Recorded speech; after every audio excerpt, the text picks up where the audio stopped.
Well, howdy doody dandy, everyone. That's right, I just said that, and I really regret saying it.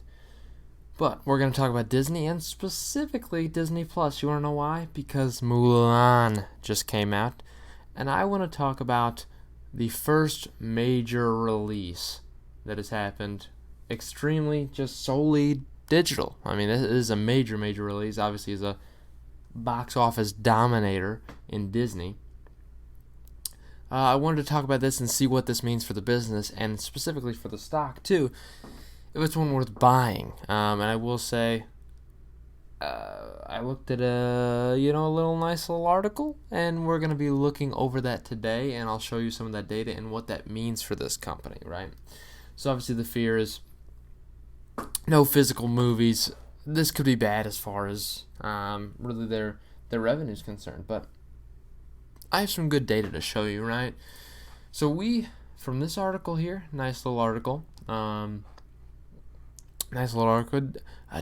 Disney Plus scored big financial windfall with Mulan streaming release. So according to this, data shows that 70 or nearly 29% of U.S. households that subscribe to Disney Plus purchased the $30 Mulan film. Again, it was a $29.99 fee to actually see this movie, even on Disney Plus, which far surpassed popular and free titles on the platform. So again, every other title's free. This was all paid, and this topped it big time.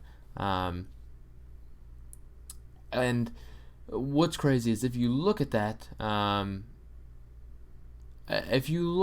roughly 9 million. That 29% represents around 9 million users that purchased this film.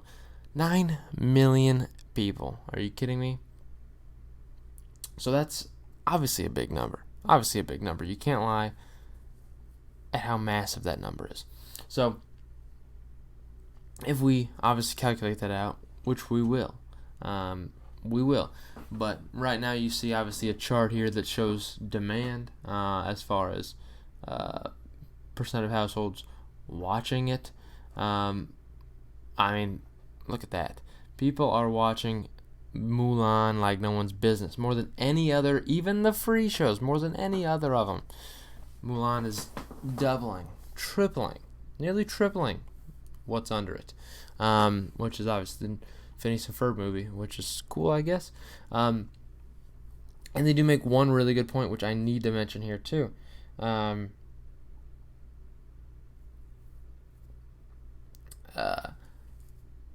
That this is so much different than a theatrical release for many reasons.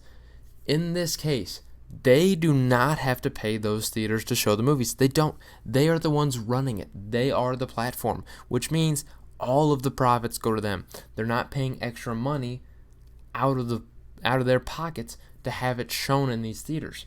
They're going strictly right off of this, which is incredible for them. That's a profit machine. It is absolutely incredible as far as profit's concerned, and that's really a major thing I wanted to mention with this, and that's why it's a big thing for me. Obviously, as you lose movies, but you see the benefit that still comes into play when you talk about this.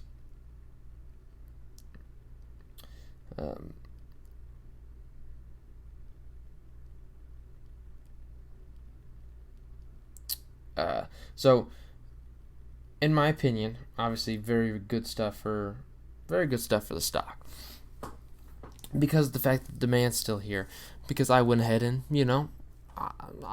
I calculated it, because why wouldn't I calculate it? So if you count, and here my calculation is a little bit different. You see it at 37 times 9, and that's because the $6.99 fee every month for Disney Plus.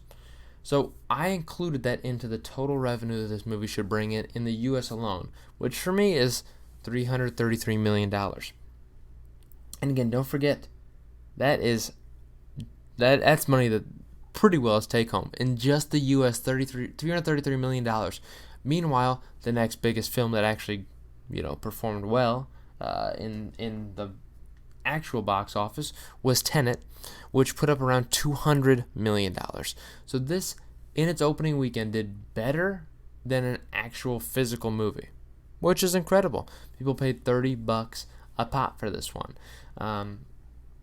And obviously, I'm adding in the subscription fee because you can't watch the movie without the subscription fee. That's just not how it works. So there's a good reason why I brought that in there, just so you know. I'm doing that calculation because you got to include that in there. Another big thing too with this, you don't know how many new subscribers that Disney Plus may have gotten because of this. There's some people that are maybe felt stagnant about it. They didn't have enough new releases, but now they have this. They've got The Mandalorian coming out relatively soon, season 2 that is, and people might stick around and keep boosting that subscriber number. And again, my estimation, which again, don't know if it's true, but by the end of next year, I thought there would be 100 million subscribers to Disney Plus, and I think that's certainly on the path. We're at 60 million as of last earnings, so I think we're certainly on the path to that.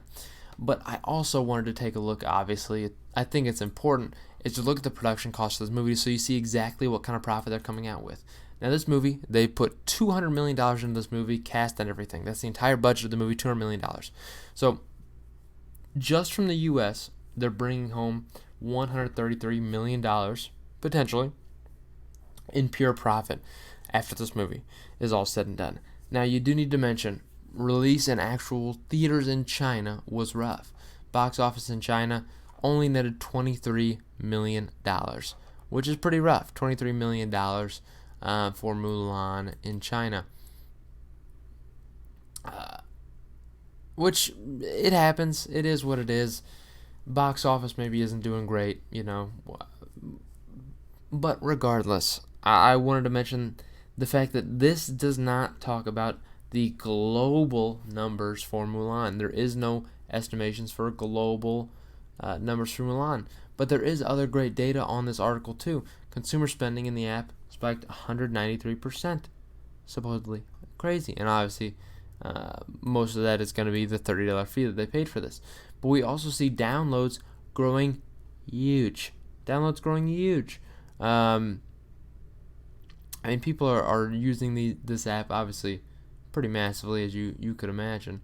But definitely a big increase in downloads for a major reason. So this, in my opinion, is a big thing for Disney, and it's what they needed. This is potentially just a massive thing. So Disney stock, for me, I'm still buying this thing. Okay, you think I'm crazy, but I'm still buying this thing for many reasons. I like the way the stock's headed. I really do. I think there's a lot of potential for it, and I just love everything about it. And if they can prove that they can find success with a 100% profit machine in these digital releases, as well as some box office bangers, and I said bangers, then this is going to be a company to look out for, right? This is a dominant company. Mandalorian coming back in. Disney is, let's go, baby.